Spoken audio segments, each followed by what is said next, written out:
Elon Musk dévoile une autre percée dans le domaine de l'électricité sans fil. Vous êtes-vous déjà demandé à quoi ressemblerait le monde si l'énergie pouvait être transmise sans fil? Elon Musk développe-t-il une technologie laser pour transférer de l'énergie à travers le monde, tout comme Starlink transmet Internet aux régions les plus reculées? Est-ce même possible? Tout d'abord, examinons le problème principal que l'électricité sans fil pourra résoudre. Il est bien connu qu'Elon Musk, un entrepreneur extraordinaire, est le fondateur et propriétaire de la compagnie Tesla. Cependant, qu'en est-il de Tesla lui-même? Le concept d'électricité sans fil a débuté avec Nikola Tesla en inventant le courant alternatif, également connu sous le nom de système polyphasé de courant alternatif. Nikola Tesla, qui a vécu de 1856 à 1943, a jeté les bases de l'alimentation électrique produite en masse utilisée aujourd'hui. L'invention de Tesla remonte à plus d'un siècle, du développement du faisceau de particules à la radionavigation, en passant par la voiture électrique, la robotique et les drones à télécommande. En collaboration avec Guglielmo Marconi, Tesla a même été un pionnier dans le concept de communication radio interplanétaire, avec qui il est plus tard entré en conflit après que le Bureau américain des brevets et des marques ait inversé ses brevets de manière étrange, attribuant essentiellement à Marconi l'invention de la radio. Marconi exploitait en réalité plusieurs des inventions de Tesla. Le génie de bon nombre des premières innovations de Tesla, utilisées pour développer la radio, la télévision, les lampes fluorescentes et à induction, ainsi que les IRM et les rayons X, n'a été révélé qu'après sa mort. Son objectif à long terme était d'établir une source d'énergie propre et gratuite pour tous. Il rêvait d'un monde où l'électricité serait facilement accessible à tout le monde. Les centrales électriques au charbon, centralisées et rejetant du dioxyde de carbone dans l'air que respirent les gens, étaient quelque chose qu'il détestait avec véhémence. Il pensait que la Terre contenait des charges électriques fluides circulant sous sa surface. Il affirmait que ces charges, perturbées par une série de décharges électriques à intervalles prédéterminés, fourniraient une source d'énergie infinie en produisant d'énormes ondes électrostatiques à basse fréquence. La transmission d'énergie électrique sur de longues distances sans avoir besoin de fils ou de câbles était l'une des expériences les plus étonnantes de Tesla. L'extraction, le pompage, le transport et la combustion des combustibles fossiles, qu'il considérait comme du gaspillage, étaient les fardeaux dont il voulait se débarrasser. Mais à la fin, Tesla a été freiné par ce qu'il appelait des gens ignorants et sans imagination.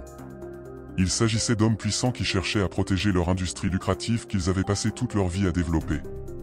L'industrie des combustibles fossiles d'aujourd'hui, héritière de cette histoire, s'est acharnée ces dernières décennies à défendre les mêmes intérêts. Ces intérêts incluent les luddites et les retardataires qui ont peur de perdre leurs entreprises face au vent et au soleil. Le Carbone Club, un réseau de climato-sceptiques influents, de politiciens et de cadres d'entreprises, a tenté d'influencer la politique climatique de l'Australie, comme le décrit le titre d'un nouveau livre écrit par Marianne Wilkinson, une journaliste récompensée à plusieurs reprises pour son travail. Selon Wilkinson, nos politiciens se sont engagés dans la bataille du changement climatique, alimentée par le Carbone Club, depuis des décennies. Dans le scénario où le charbon ne serait plus que les restes fossilisés de la vie végétale ancienne, le Carbone Club croit que l'économie de l'Australie, dépendante des combustibles fossiles, s'arrêterait brusquement. En substance, l'Australie a reposé sur le charbon pendant plus de 50 ans, et désormais elle repose entièrement sur les centrales électriques au charbon. Il est difficile de comprendre ce qui a inspiré le Premier ministre Scott Morrison, alors trésorier, à apporter un morceau de charbon au Parlement lors d'une session en février 2017. Catherine Murphy, l'éditrice politique de Guardian Australia, a observé « Voici du charbon », alors que le trésorier exhibait fièrement l'objet, comme s'il avait découvert une espèce exotique éteinte. Son ton rassurant déclarait « N'ayez pas peur, ne montrez aucun signe de peur ». Pourtant, au lieu de terreur, les gens étaient simplement perplexes face à l'absurdité de la situation. Avançons rapidement jusqu'à aujourd'hui, et au moins les membres du Parti libéral peuvent maintenant articuler les mots « changement climatique » sans trembler, même si des désaccords persistent lorsqu'ils en discutent. Cependant, un obstacle persiste dans la quête d'une énergie plus abordable et respectueuse de l'environnement, l'insistance alimentée par les combustibles fossiles sur la puissance de base.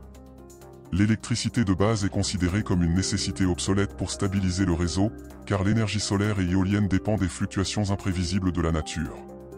Malgré cela, Glenn Buld, le directeur général d'Energia dans le Queensland du Sud-Est, a souligné une incompréhension ou une représentation erronée généralisée par les politiciens du concept de puissance de base. Il a précisé que la puissance de base fait référence à la puissance minimale que les centrales au charbon génèrent avant de devoir fermer. Le redémarrage après une phase de faible demande, alors que les sources d'énergie renouvelables alimentent le réseau, est coûteux et prend du temps. Böld a souligné que le terme « puissance de base » est une excuse pour l'existence de la production d'énergie à partir de combustibles fossiles, une industrie en voie d'extinction en raison des avancées technologiques. Les centrales électriques au charbon, fonctionnant 24 heures sur 24, doivent être considérées comme obsolètes avec la flexibilité offerte par l'hydroélectricité pompe, l'électricité éolienne, solaire et l'introduction du stockage commercial par batterie. De plus, ces avancées réduisent considérablement les émissions de carbone.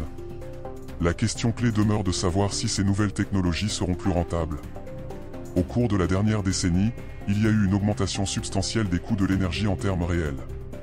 Le prix moyen a augmenté de 7% entre 2007 et 2013. Il est donc improbable que les prix reviennent au niveau d'avant 2007. En revanche, l'achat collectif d'électricité est souvent promu, offrant environ 40 à 50% de réduction grâce à la technologie de partage solaire, notamment pour les immeubles d'appartements et les complexes résidentiels. Malgré des critères associés et des défis à relever, la valeur de la réduction reste significative. Votre facture d'électricité deviendra-t-elle vraiment moins chère dans une société dirigée par le capitalisme où les primes des dirigeants sont toujours soumises à la maximisation des profits? Si l'histoire est un indicateur, cela semble peu probable. De plus, votre paiement mensuel pour l'électricité s'accompagne de dépenses supplémentaires significatives. Environ la moitié du coût de vos factures d'électricité mensuelles est attribuée à l'infrastructure, comprenant les poteaux et les câbles. Le coût de gros de l'énergie elle-même représente 25% du total, tandis que les 20% restants sont absorbés par les marges bénéficiaires et les coûts de fonctionnement du détaillant. De plus, environ 10% du coût total peut être attribué à la tension excédentaire qui passe par le réseau jusqu'à votre domicile.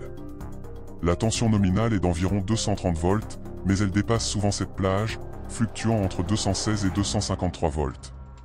Le coût de correction de cette disparité de tension est considéré comme excessif. De plus, notre infrastructure vieillissante continuera à nécessiter un entretien croissant. L'erreur majeure de Tesla était de privilégier les gens plutôt que le profit. Dans la biographie de Tesla de John J. O'Neill, il a écrit « Le panorama de l'évolution humaine est éclairé par des éclats soudains d'une brillance éblouissante et de réalisations intellectuelles qui projettent leurs rayons bien loin devant, pour nous donner un aperçu du futur lointain, afin que nous puissions guider plus précisément nos pas vacillants aujourd'hui. » Imaginez si un homme en avance sur son temps avait rendu l'énergie accessible à tous gratuitement, empêchant ainsi le début du changement climatique. Malheureusement, la promesse de Tesla d'une énergie gratuite a été perçue comme une menace pour le capitalisme par des soutiens comme JP Morgan, conduisant à la chute financière de Tesla et à une existence modeste jusqu'à sa mort en 1943. Elon Musk, visionnaire d'aujourd'hui, vise une énergie propre et renouvelable pour tous. Récemment, une percée dans l'électricité sans fil a été révélée. La DARPA, Agence pour les projets de recherche avancée de défense, responsable des percées technologiques pour l'armée américaine, a développé une technologie énergétique capable d'alimenter des appareils situés à des milliers de kilomètres. Cette innovation scientifique et technologique ouvre de nouvelles possibilités dans le domaine de l'énergie. De plus, l'énergie n'est pas seulement le nom du jeu, mais c'est également le nom de cette toute nouvelle technologie basée sur les lasers. Elle est appelée le relayage d'énergie optique persistante sans fil, ou Power. La génération d'électricité ne nous mènera qu'à mi-chemin de notre objectif, comme le savent ceux qui paient leur facture d'électricité. La livraison de l'énergie à votre domicile, votre voiture, voire les objets que vous cachez dans le tiroir du haut en espérant que vos parents ne les trouvent pas, représente l'autre moitié de l'équation. Cette livraison est tout aussi cruciale et critique que la première moitié. Souvent, nous nous appuyons sur des câbles vieux de 100 ans pour la transmission d'électricité. Cela aurait pu être acceptable au tournant du XXe siècle, mais aujourd'hui, nous n'éclairons pas seulement des lumières et des téléphones, nous chargeons des téléphones, alimentons des bâtiments et avons absolument besoin d'énergie pour les véhicules électriques. La disponibilité d'une transmission efficace de l'énergie pousse l'armée américaine à adopter une position sceptique à l'égard des voitures électriques, des chars et des avions. C'est là que le relayage d'énergie optique persistante sans fil intervient. Nous pouvons déjà transmettre sans fil une variété de signaux et de faisceaux à nos appareils, mais charger efficacement des gadgets de cette manière est resté un mystère pendant des années. DARPA vise à utiliser le système Power pour transmettre de l'énergie d'une source terrestre à un récepteur situé à grande distance. Cela signifie qu'il pourrait alimenter des avions et des véhicules sur de grandes distances, leur offrant une autonomie illimitée. Les lasers ne peuvent être utilisés que dans une ligne de mire, nécessitant une visibilité directe pour les recharger, un obstacle qui ne peut être atténué. Des stations relais atmosphériques pourraient être nécessaires pour limiter la dégradation causée par l'air ou la vapeur d'eau pendant le processus de chargement. La stabilité et la précision seront essentielles pendant ce processus, similaire au ravitaillement en vol. Bien qu'au stade initial, la technologie est dans la phase conceptuelle de création de relais. Dans l'étape suivante, DARPA mettra en œuvre la technologie dans des avions existants. Dans la phase finale, l'objectif est d'envoyer 10 kW d'électricité, suffisant pour une maison de 5 chambres, sur 200 km jusqu'à un avion. Cette technologie pourrait bénéficier non seulement à l'armée, mais également trouver de larges applications dans le monde civil. Imaginez un système d'énergie solaire spatiale transmettant directement de l'électricité aux maisons du monde entier. DARPA a conçu cette technologie pour éviter les surprises en temps de guerre, mais continue d'étonner en temps de paix. Elon Musk pourrait reproduire cette technologie avec des panneaux solaires spatiaux via ses fusées réutilisables et les méga-constellations Starlink comme terminaux relais. La grande question demeure, quand Elon Musk pourra-t-il concrétiser cela ?